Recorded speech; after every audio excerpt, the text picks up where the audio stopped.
What is the future of Uyghur Muslims in Xinjiang now that US sanctions on their cottons have begun?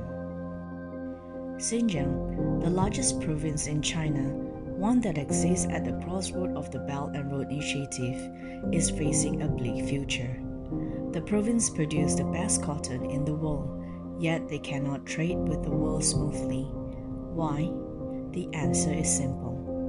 Not unless Beijing or the Xinjiang Production and Construction Corps, otherwise known as the XPCC, which is widely known as the major entity that regulates the local affairs in Xinjiang, changes its awful human rights policy in Xinjiang first.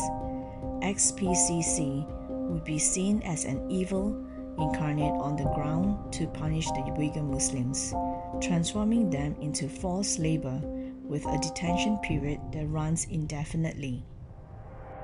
While the best cotton is indeed produced in Xinjiang, XPCC's record of detaining hundreds of thousands, if not up to millions of innocent Uyghur Muslims, has been blacklisted by the United States, the largest garments importers in the world.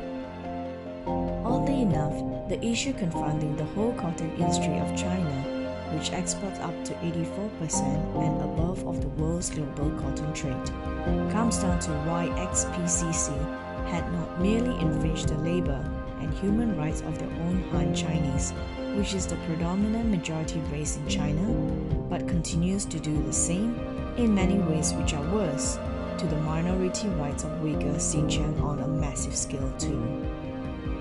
Regards to these reports, one could say that the XPCC may be guilty of both.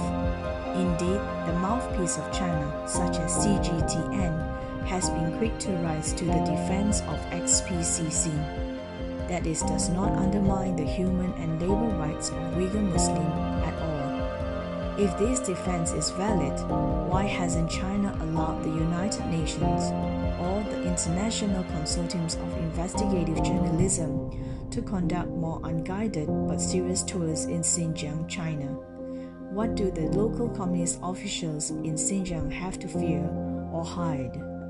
Such an act of allowing investigative bodies to enter Xinjiang would immediately exculpate China from what human rights activists, labor rights advocates, and Uyghur Muslims defenders have been saying along, that China is building more and more internment camps that are almost similar to concentration camps where mass sterilizations of women are carried out too. The latter is based on the research of German scholar Dr. Adrian Zenz, whom Chinese Communist Party totally detests. That the number of detention camps from kindergarten to adult detention camps have been increasing has also suggested the possibility of more serious violation of human rights, especially of the Uyghur Muslims. These centers have been used to separate the children of Uyghur Muslim family from their parents, while their parents themselves have been put in detention camps to reform their thoughts. Indeed, to make them totally in line with the thinking of Chinese communism.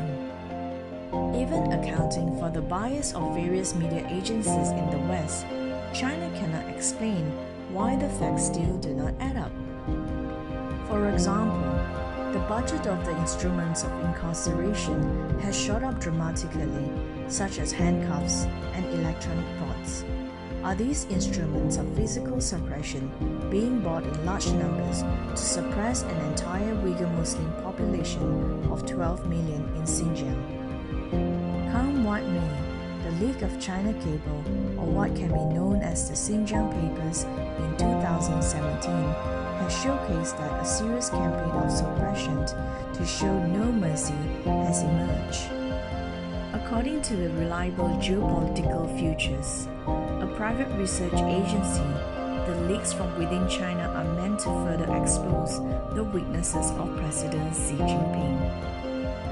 The leaks from certain members of his own Chinese Communist Party, who clearly disagree with him to be the leader of China forever, have led to the internal campaign to expose President Xi's vulnerability to these leaks. The goal is to showcase to the world his enough performance in Xinjiang and human rights performance, especially in defending some 12 million Uyghur Muslims in all. Therefore, the saga of Uyghur Muslims in Xinjiang appears likely to continue, perhaps to become worse than before, as the top leadership cracks down on them and those who leak these unpalatable secrets of China to the international community.